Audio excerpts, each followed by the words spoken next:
Thank you for listening to this podcast from TRE, Talk Radio Europe, your voice in Spain and around the world. For more information, please visit tre.radio.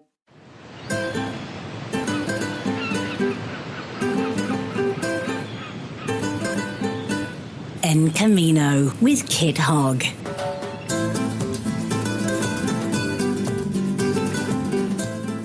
Hello and a warm welcome to another edition of your Saturday morning supplement here on Talk Radio Europe. Yes, you're in Camino with me, Kit Hogg, and my producer, Mari Carmen. Storm battered is an unusual description of Mediterranean Spain, but the recent attentions of Storm Kristin and this week's Storm Leonardo have changed that. But I hope you're surviving. More than surviving, I hope you are warm and dry.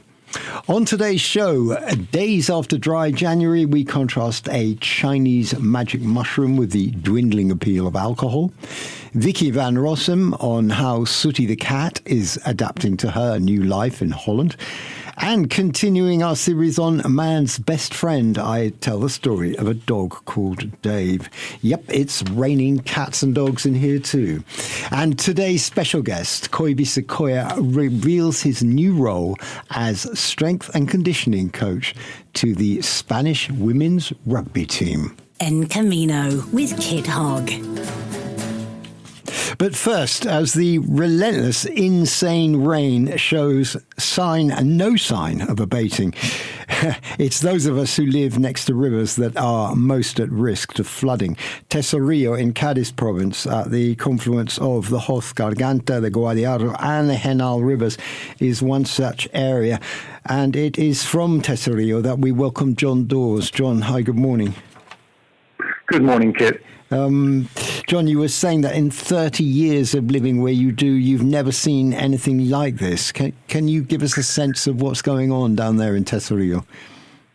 Well, it's absolutely unprecedented, Kit. In 1995, when I first moved into the village, we had a little small bungalow that was it was on the edge of the village. And yeah, for 2 years we had some pretty heavy winters, but it never actually flooded the little house.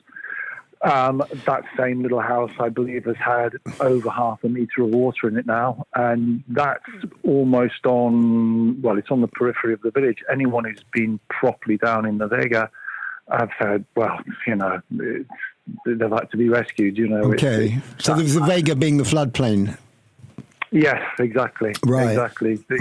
I mean, I stand on my porch on my terrace and look out at the fields at the bottom, which normally either have sunflower or alfalfa on them, and it's just like a massive river estuary, just like a sea, basically. I'm on the coast, Kit. I've gone from being an inland drinker to living on the coast. I'm looking at a huge lake, but you're lucky, aren't you? Because you're on a promontory. You're above the floodplain.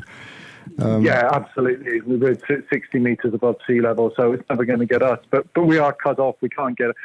We could walk if we walk round around the hills that surround us. We could get back to the village, but I've got enough food in. I had to break out on my old generator from years ago just to keep my granddaughter's milk cold, right. Keep the fridge going.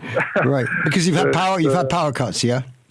Yeah, we were without power. It's only just come back on from 10:30 last night. We had no power.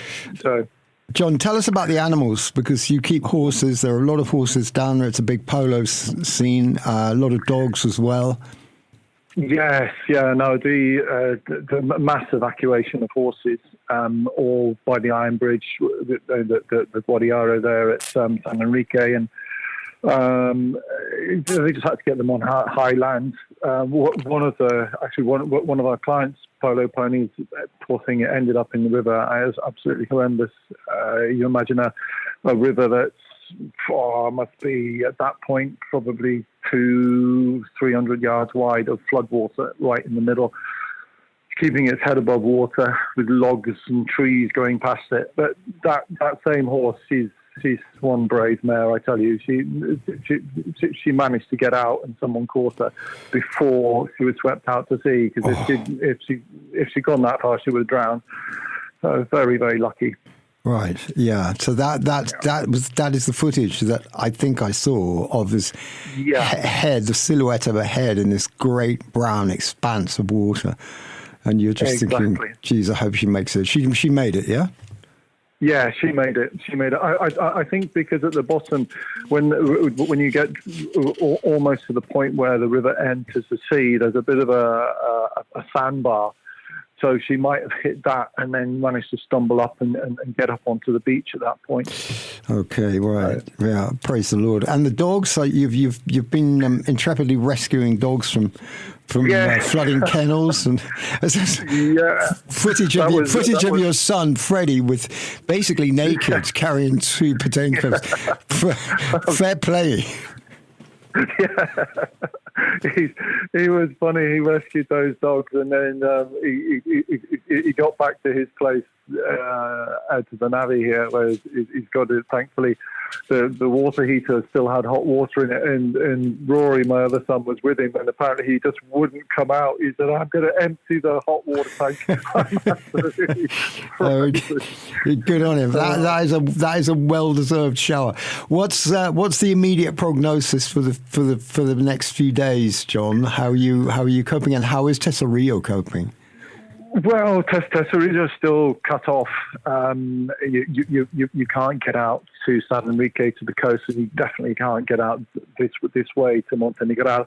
I can't even get to the village from my place, which is normally on all other previous floods, with a little bit of care, and there might have been 6 inches over the road, you could do it. But literally, the bottom of our drive, there is a rib that I don't know which services left it there, whether it's the fire brigade or the army. They've left it there if anyone needs evacuating, because there must be half a metre of water over the road, at least, deeper in other places, which if you've got a snorkel you could manage it, but the ditches either side of the road are so severe, you only have to get one wheel off. And well, the fire brigade lost their fire truck in the ditch, the last big floods we've had. So I'm not going to...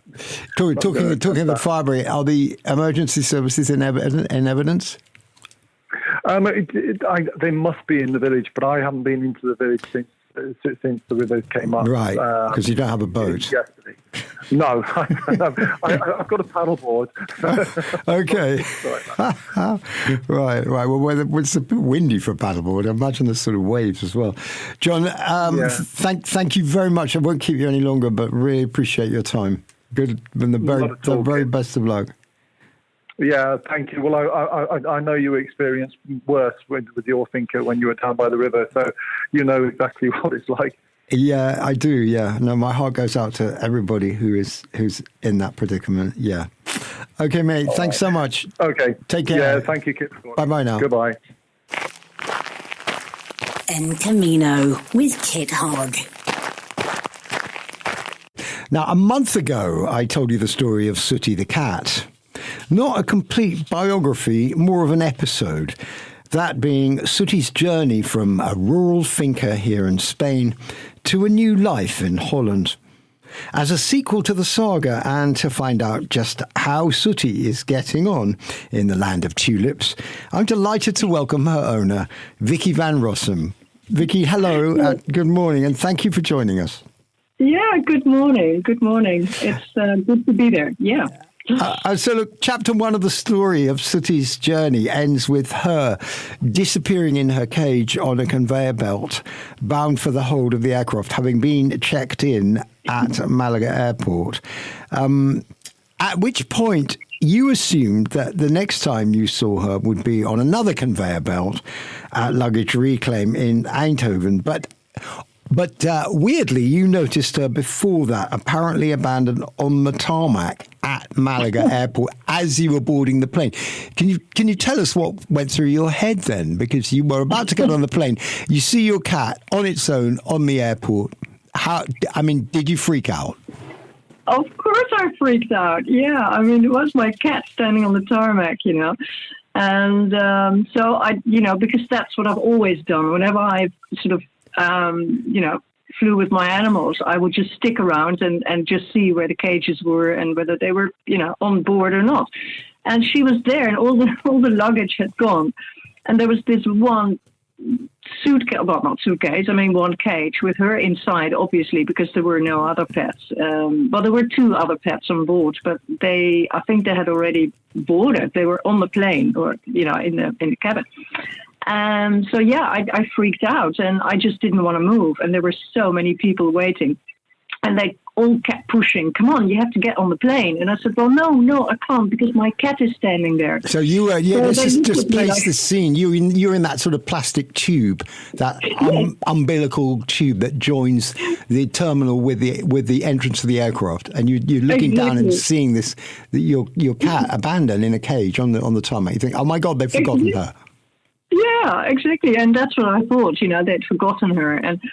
And so there was only one, well, everyone was pushing, like the Dutch tend to do, like, come on, we've got to get on the plane.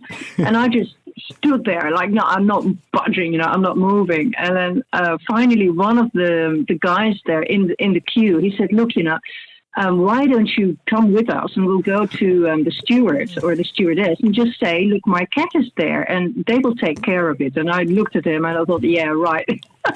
But, that's what we did. So he sort of guided me onto the plane. And immediately I stopped at the entrance and I said, look, I've got to talk to you. My cat is standing there. And then they sort of stood there and opened the door to the cockpit, and the 2 pilots were there. And so they joined in the conversation, and they said, where's your cat then? Where's your cat? And I said, look to the left, can't you see it? Everyone was joining in. And they said, okay, now we're going to phone to the guys who, do all the luggage. And I'm sure they haven't forgotten her, but there is a rule, we have to put everything in the belly of the plane, and then the last thing is the cages with the animals, and obviously yours is probably the only one. So I said, okay, well, I'm not moving until she gets on the plane.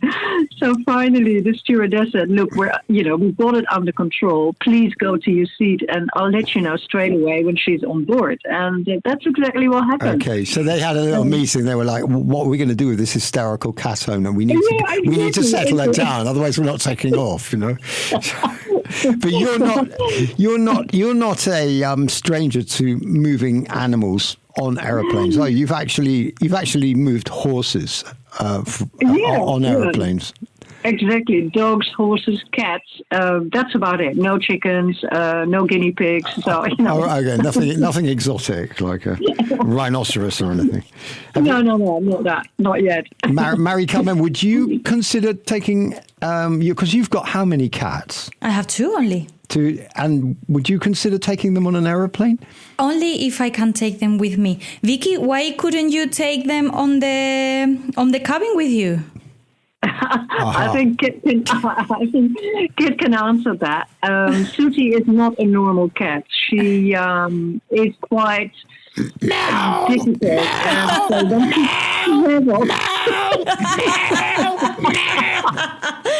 So she's meowing all the time. Oh, it's not even meow. It's not even meowing. It's like not even meowing. Primordial. I don't know from the jungle or something. It's like a baby screaming her head off, and on top of that, she gets very nauseous. So she vomited.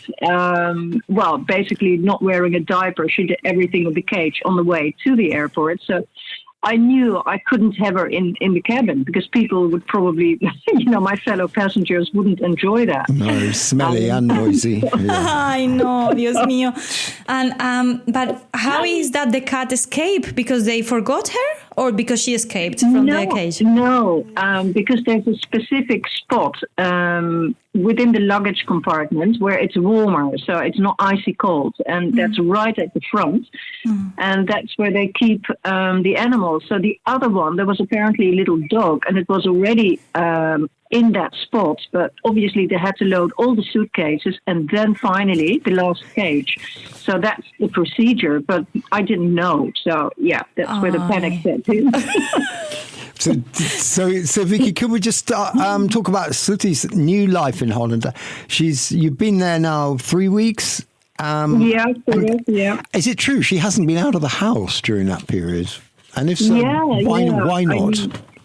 Well, because cats like to investigate their surroundings, but they really have to know them inside out. So you first leave them preferably about 10 days, 14 days inside. And then, you make arrangements for them to go out. And you either do that on a leash, which is not possible with her. So, we decided just to leave. And because she was sick, she became sick in the second week, during the second week. So I had to wait until she had recovered. And she's okay now. Has she been out? Has she been out yet, Vic? No, I was going to do it this morning, but I had to teach, and I keep postponing it. Right, right. But you did reveal to me that you bought a tracker, a cat tracker. Yeah, which is I did. So, well done. Does that record? Can you read on your mobile phone where your cat is? Well done. Yeah. Right. Okay. Yeah, it's great. You download the app and then a Slutty app. A Slutty app, exactly. So, if I want, I can follow her all day, but that's obviously not going to happen. But it's handy, in case she won't come back. I can go and look for her. If she doesn't lose the tracker, that's another thing. Right, okay. I will be following my cats the whole day. I will be the whole day looking. Look, they are here, they are there, they are here. My very good friend of mine has 2 cats, and she has bought automatic litter box, so it cleans automatically. That's handy. Yeah. I need one. Yeah. I need one of those. Hang on. Could we just rewind, MC? You said you have a litter box that cleans automatically? Yes. How does that happen? No, I don't have it. Is it like a flush or? No. So the cat goes to the litter box and then does his business. And then the litter box rounds, it's like a washing machine, and takes the poo out and puts it straight into a bag. So you don't have to clean it. Okay. So the cat gets out of the litter box before it starts turning round, yeah? Otherwise that would be alarming. So it's like a... So it has like a system when it's rounding that it takes the poo and puts outside. And also this machine tells my friend Paula, who lives in Sevilla, tells her, Amy, the cat, she has 2. She has Salem and Amy. And Amy has been in the toilet 2 minutes. Salem has been in the toilet 6 seconds. And wow. Yeah. So it can discern between Amy and Salem? Sorry? It discerns between Amy and Salem. It can tell which is which. Yeah. Right, okay. Yeah. Amazing. Yeah, that's so cool, isn't it? It sounds like a really call a smart litter box. It's a really useful invention. How have we survived without that? I'll tell my sister in case I'm not here. She will have to. Why are we crazy cat lady so controller? We don't know. Yeah, I think we are a little bit crazy. I know. Are all cat owners like you guys? Sorry? Are all cat owners like you guys? Are you developing? Do you sense the kind of... I think so. A similar way of looking at the world. Yeah. It's not a bad thing, I think. I'm in a situation at the moment with my cats that I want to talk about this with Selena in Animal Talk, but I have discovered that my cat Luna is a bully. So he's a bully cat. And my cat Lola is the victim of her. So Lola has been very, very stressed. She has been pooping out of the place where she shouldn't do. Now I had to put 3 litter box in the house and 4 feeders so they don't fight each other, because Luna is taking all the resources and it's a constant fight, honestly. Yeah. Well, this is reminding me of a couple of horses that I know, Vic, who are horrible to each other. They're kind of codependent, but one is always bullying the other. I know. Wow. Yeah, they can't live together and they can't live apart. That's basically it. It's a kind of pecking order thing, though, isn't it? As well as in horses. Yeah. In horses, it definitely is. Yeah, I think with cats, it's different because cats are solitary animals. You know, they don't have to live together. They can easily live their own life. But I think, now Suti is constantly asking for us to play with her. You know, she's quite demanding. Yeah. But it's okay. Just Vic, talking about something other than cats, if that's all right with you. Oh yeah, sure. Apart from, I just wanted to talk to you about what it was like being back in Holland, because apart from brief spells, you haven't lived in Holland for years, and going back, like an expatriate going back, I went back to Wales 4 or 5 years ago. How is it going back for you, and how has Holland changed, or how have you changed in relation to Holland? Because it's all subjective, isn't it?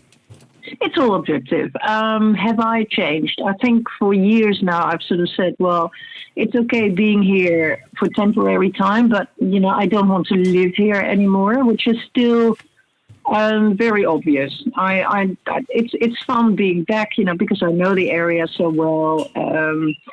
I haven't really had the chance to meet friends because it's been very busy with the study and work. So hopefully, you know, I'll get round to that in the next few months.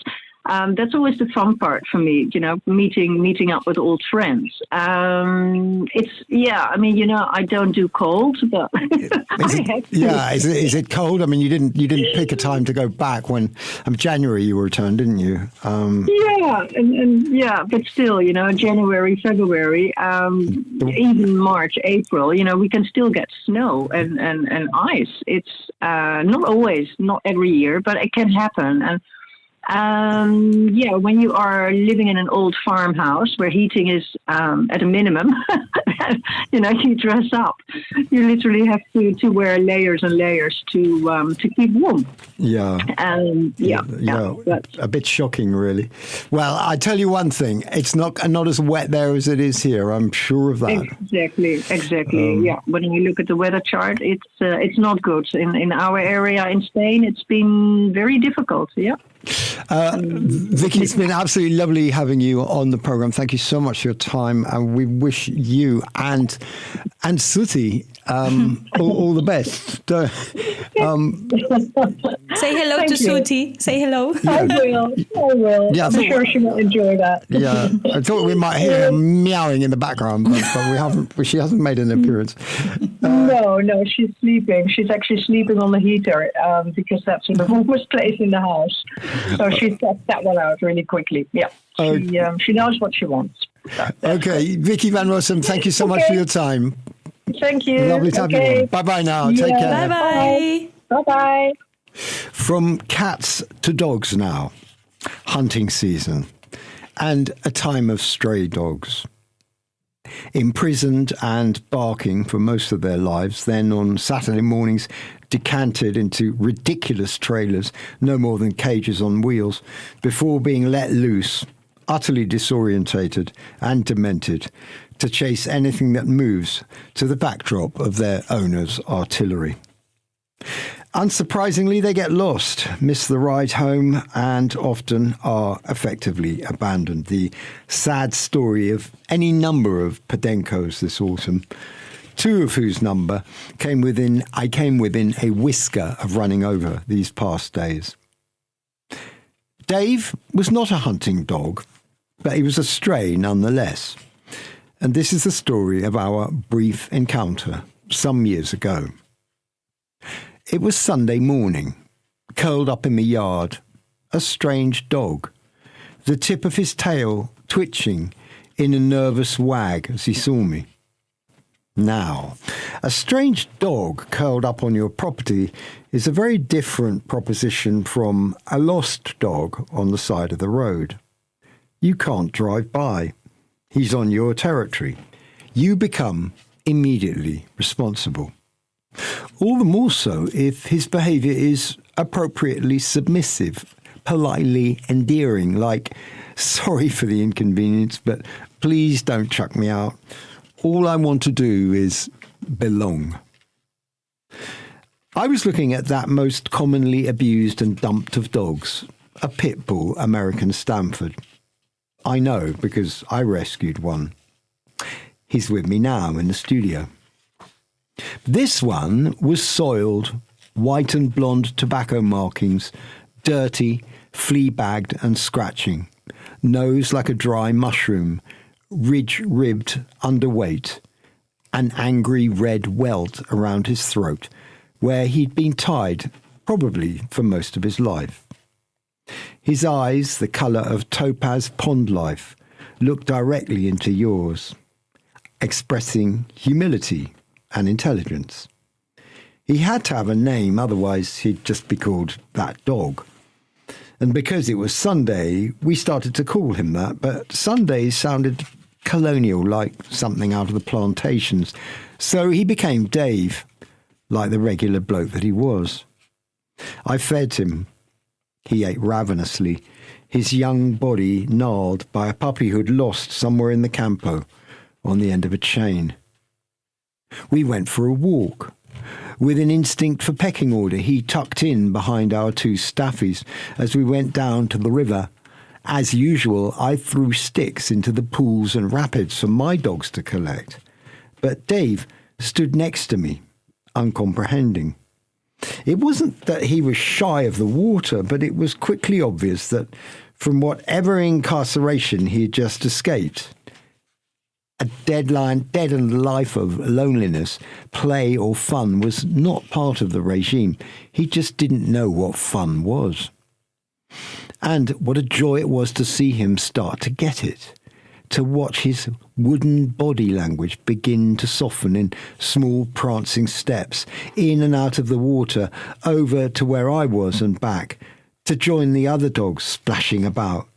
Not yet confident enough to compete for thrown sticks, nor did he understand the game, but a clear awakening of some new, delicious freedom was occurring within him. A lightening of being was happening on the river that evening, a coming alive. Sadly, it was a brief respite for Dave, because Dave's actual name was Simba, a name that began appearing on Facebook as his owner searched, a local campesino to whom we dutifully returned the dog after probably the best days of his life. Although realistically we would have struggled to keep him, it is something of a tragic story in retrospect. I recall taking Dave, about to become Simba again, to meet his owner at the Gasolinera bar and hand him over. I knew of the guy without actually knowing him, and Dave was resigned to returning his brief spell as a companion over. He was once again a chattel. It's a dog's life. En Camino with Kit Hogg. And while we're talking dogs, congratulations to Penny, the 4-year-old pointy-eared Doberman who won Best in Show at the 2026 Westminster Kennel Club Show at Madison Square Gardens, New York, this last Tuesday. Penny came first out of 3,000 dogs entered for the show. Can you imagine how proud her owner must have been? Well, we spoke on this program about the extraordinary evolution of the dog. The dog show somehow embodies this domesticity of dogs, keeping dogs as pets rather than working animals. The difference between our staffies and Dave the dog began as an aristocratic indulgence. You might recall me quoting Frederick the Great of Prussia, who said, "The only absolute and best friend a man has in this selfish world, the only one who will not deny nor betray him, is his dog." As benefits of warrior king Frederick the Great's penchant was for Italian greyhounds, thoroughbred versions of a hunting lineage which evidence from Egypt suggests go back at least 4,000 years. A century earlier, Charles II of England had a thing for toy spaniels, the modern versions of which bear his name. A century before that, Mary, Queen of Scots, was accompanied to her execution by her Skye Terrier. Chinese royalty, meanwhile, favoured the small dogs known in English-speaking countries as the Pekingese. But it was the rise of middle classes which changed this. More people could afford the indulgence of an animal that was a non-working companion. And boy, did they indulge. The first British dog show happened in 1859 as animal breeders stirred the planet's canine gene pool to come up with new versions of old models. The result, so far, is the 225 breeds now recognised by the Royal Kennel Club, Britain, and the world's oldest association for dog owners. Sometimes the results have been grotesque. Dalmatians owe their spots to genes associated with a urinary disease. Dachshunds, corgis, and other short-legged breeds are achondroplastic, which means that they have been bred into a mutation which, in humans, causes a form of dwarfism. And several breeds, such as boxers and modern bulldogs, have had flat faces and other cranial distortions imposed, which can affect their breathing and their teeth. And also, because their facial skin is often folded, it can cause skin infections. But working dogs, too, have continued to proliferate, most notably with the introduction in 1916 of guide dogs for blind people, and in the 1970s of hearing dogs for the deaf. These assistance dogs have also now been joined by therapy dogs, trained to provide comfort to people in places such as hospitals and hospices, and thus make use of the mutual psychological understanding that makes dogs. Pet dogs are proliferating too. Half of American households, that's 65 million of them, include a dog. And dog food is a multi-billion-dollar industry. The best friendship in zoology shows little sign of coming to an end. En Camino with Kit Hogg. Our next guest this morning, friend of the show, our very own Koi Sequoia, joins us appropriate to the start of the Six Nations Rugby Championship and the European Championship from the world of rugby, where he is strength and conditioning coach for no fewer than 4 teams here in Spain, including La Selección Española Femenina. Koi, welcome in Camino. Thank you. Thank you for having me. Good morning, everyone. Now, I know that a lot of our listeners are rugby fans eagerly awaiting this week's opening of the Men's Six Nations. But, of course, there is another rugby tournament running concurrently, the Rugby Europe Championship, a kind of second tier of nations in which Spain are a key participant. We'll talk about the men's game here. I know we're going to talk about the women's game later, but let's just focus on the men's game. You, as an ex-international for Spain, are primed to tell us about Spain's up-and-coming schedule. Yeah, so as you say, it's kind of like a second string. It sounds a bit hard to say second string Six Nations, but it would definitely be for the tier 2 nations coming up. So this year it changes formats every now and then, but this year the Spain are playing against the Netherlands, they're playing against Switzerland, they're playing against Georgia after that, and then that will round off the tournament, and there will be there's like a semis and then finals towards the end. I think I'm not 100% familiar with the men's tournament. Okay, so those are the fixtures to start with. Sounds like there's 2 groups, eh? Yeah. There's 2 groups. So then there's a playoff, and then it'll be a final, and I think there's a second and third and fourth playoff. Okay, yeah, because Portugal must be in the other side. Yeah, Portugal have got Romania, Germany, and that's it. Yeah, Romania, Germany, and a bunch of these teams, it's worth saying, are World Cup qualified. They're going to Australia in 2027, aren't they? So, yeah, they are. Spain included. Yeah, Spain included for the first time since 1999, I think, Spain taking part in a World Cup. So the Spanish have managed not to get themselves disqualified yet, because they've been disqualified on two consecutive occasions, haven't they? Yeah, I remember talking to you a while back when I was a player about this exact topic. Thankfully, this time everything seems to be in order. So fingers crossed. Right. Just talking about Georgia for a moment. You've played Georgia in Tbilisi. I mean, no one beats Georgia in the Rugby Championship, do they? Have Georgia ever lost a match? No, I don't think they actually have. Right. I don't think they've lost a game ever in this championship. No, they are. I mean, if you talk about tier 2 nations, you'd wonder whether you can put Georgia in that bracket, because they really do compete with the top dogs in the Six Nations and in the Southern Hemisphere. So when I played against Georgia for Spain, especially in Tbilisi, was in fact I've only ever played against Georgia in Tbilisi. It was always quite a hard task.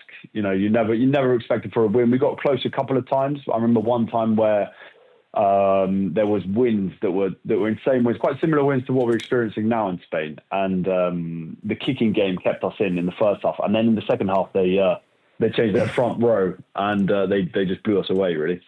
But it's always a hostile environment on the rugby field, and then apart from the rugby field, Georgia is such a place to visit. It's absolutely wicked. Right. Definitely suggest a trip to Georgia to anyone who's thinking of it. I'd love to go to Georgia, yeah. I mean, with no possibility of promotion to the Six Nations, Georgia particularly are bumping their heads on a glass ceiling, as it were. I mean, with Spain not far behind them and improving all the time, how beneficial for the development of rugby in this country and in the so-called second-tier nations would the oxygen, the incentive of access to the top table, i.e. promotion to the Six Nations? How would that grow the game here? Yeah, I think it would be huge for the teams. First of all, it would be huge for Georgia if they were to qualify. They would be the ones to go up, obviously. And it would be huge for all the other teams in the same category, because then maybe we'd be playing against the Wales or an Italy. But I think my suspicion is that they don't have a trapdoor on that, because it would be so detrimental to the team coming down and then having to play in a completely separate league, and the finance of it would kind of destroy that team or make it very hard for them to bounce back. Because of, I think the teams in the Six Nations obviously get a lot more financial support from viewing, from television rights, and obviously people going to watch games. So if suddenly we had a Wales come down and play in Spain, the Welsh Federation would lose a hell of a lot of money. And that is my suspicion as to why there's not an open trapdoor there, because Tier 2 rugby doesn't bring in anywhere near as much money as say, football would in not so important games. Mm. Does that make sense? Yes, it does. I see that, absolutely. Now, talking about you personally, you retired from playing professionally at the end of last season, but have stayed with your club, Ciencias de Sevilla, as strength and conditioning coach, for which you're qualified, training guys who were your teammates last season. How's that transition been from player to coach? It's been really good. It's been an eye opener because of how I feel when I'm not playing. That's kind of the biggest challenge, is that you're suddenly not a player, and I've made quite a clear decision to not go back and play, even though, like, physically I probably could. I got to a point in my playing career where mentally I was done. But it still, it brings back points where you watch the boys play or you watch them train, and you kind of, there's a part of me that really wants to get involved and get hit about a little bit. Or from, you can see from the outside, you see opportunities that they don't take, and that's frustrating because you think you can take them yourself.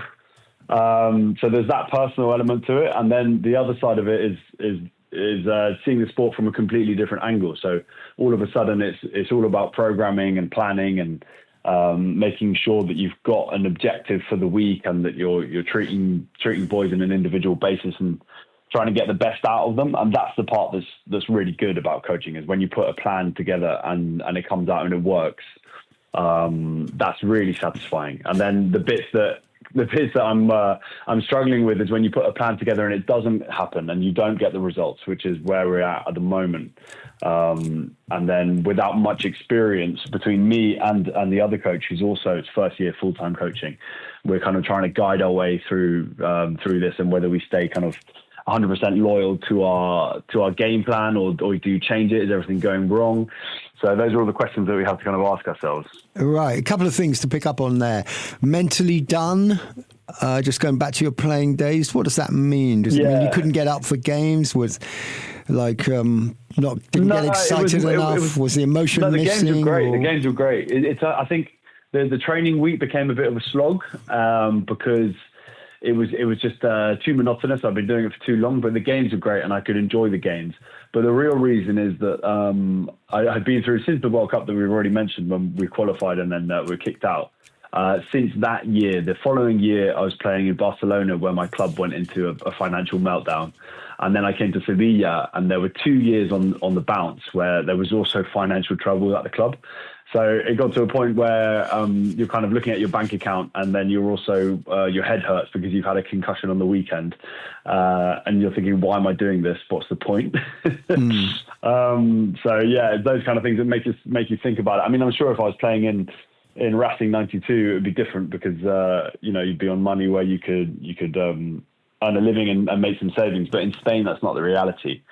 Right. Let's move on to coaching now. 2 of the teams you coach are women. Yes.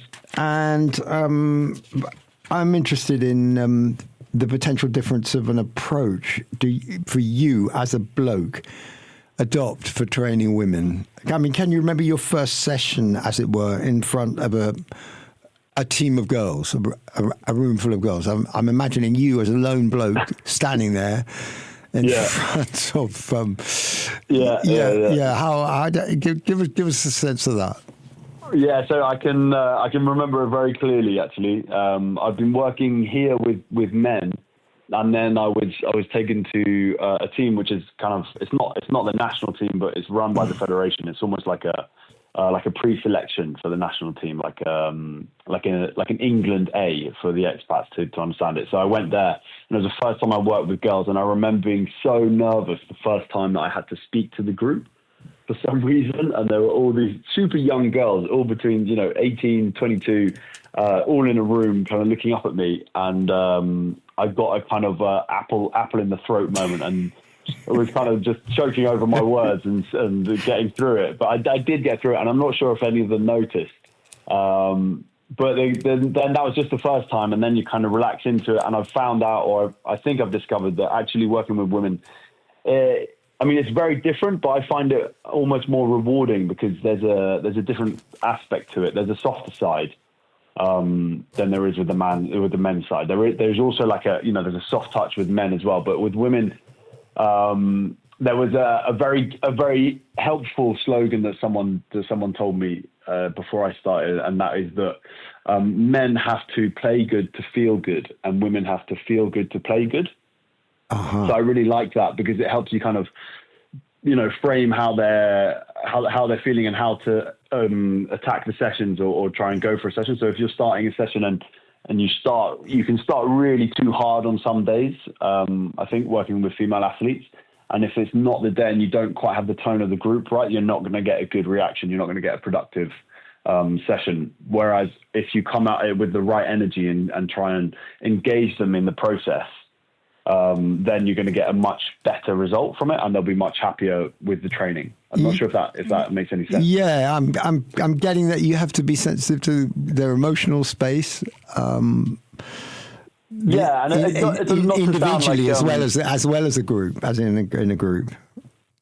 Yeah, I think if individually you focus too much, if you're working with the group at the time, then you'll probably end up tripping over yourself. But more so just kind of small things that will get the group engaged with each other, like start the game up with those kind of spark up games before you start the session, and then you kind of build them into it from there. Whereas with men, you can kind of go 3, 2, 1 and go through any kind of monotonous drill, and they'll kind of engage because they're kind of more aggressive, and especially in a sport like rugby, they'll engage a bit faster. And women, I think you need just a little bit more time to understand the group, and once they trust you, once you gain the group's trust, then it's fantastic, and then they'll be kind of even they'll enjoy the sessions more than men. Yeah, I'm not sure if that makes sense. Yeah. Do you have Mary, you want to say something? Yeah, I have a question. That was very, very interesting what you say about men have to play good to feel good, and women have to feel good to play good. I love that. Do you find that ladies, women are the same? Because there is this thing that men are very competitive between each other. Mm-hmm. And I don't know if you find that in your rugby group that you are coaching. The women are as competitive as men. Really? Yeah, definitely. Yeah, definitely. Wow. They are. They are maybe not so much on an individual basis sometimes, but when you get a good group cohesion together, and they're very, very competitive. Yeah, I'd say just as competitive as men. I don't think there's a big difference there, to be honest. No. Yeah, maybe it's rugby, maybe it's to do with the sport, but yeah. Yeah, no, I ask it because when I have been doing martial arts for a while, and men, like, they compete with each other, but obviously when they are a group, they are super cohesionados, super together. But there was a point that it was very difficult to control the group because they compete all the time and they don't listen to each other.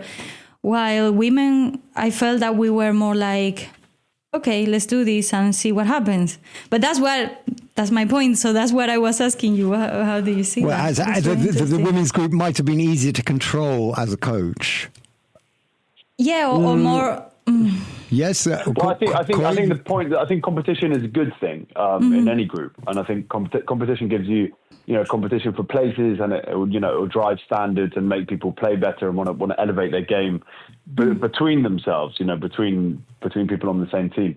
But also as a team as well, you need that competitiveness in order to win games. And I think both exist in men and women.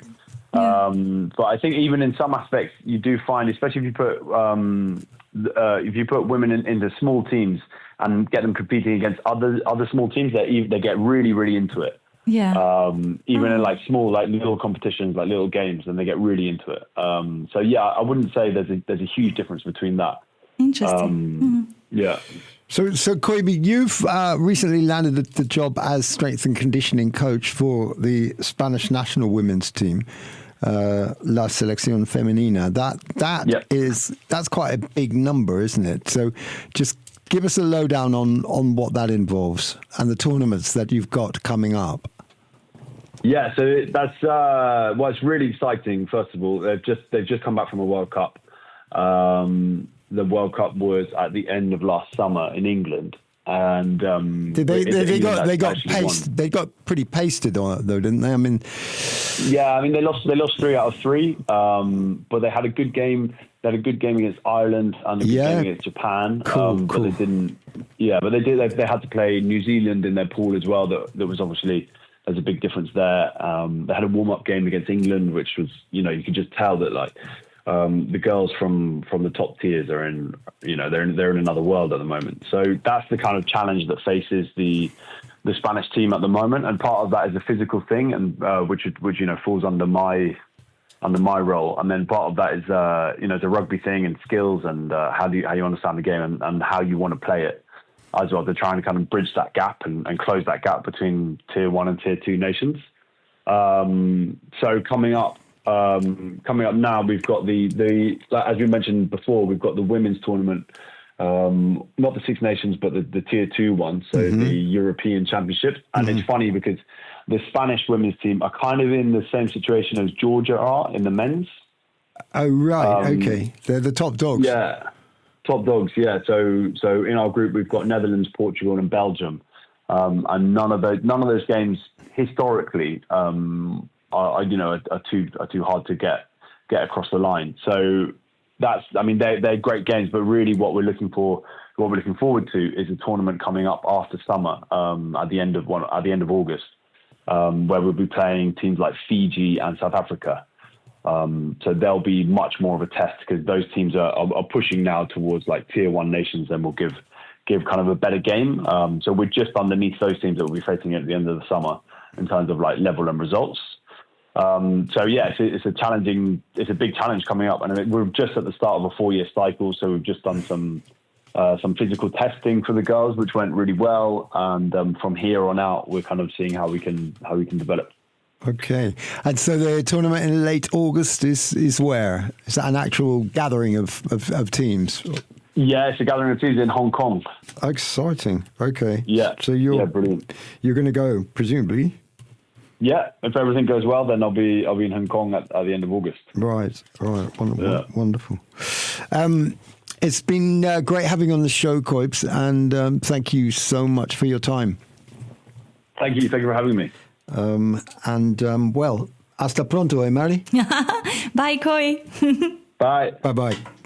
Just time to tell you about Rachel Newer writing about a Chinese magic mushroom only recently described by science, she says. But every year, doctors in Yunnan province, China, brace themselves for people with an unusual complaint, visions of pint-sized elf-like figures crawling up walls, clinging into furniture. The culprit is Lamaua asiatica, a fungus that forms a symbiotic relationship with a pine tree and is renowned for its savory umami-packed flavor. If you want to enjoy the umami-packed flavor without the accompaniment of elves or acrobatic gnomes, a local restaurateur has the answer. Simply, their mushroom hot pots simmer for at least 30 minutes and claim to be free of hallucinogens. That's it for now from Mary and I here at Camino. We'll see you on the road very soon. Bye-bye for now. You've been listening to a TRE production. If you've enjoyed this program, there'll be another episode waiting for you next week, right here on this platform, where you can also access our extensive back catalogue of shows and interviews. For more information on our live programming, social media channels and apps, and how to contact Talk Radio Europe, please visit tre.radio.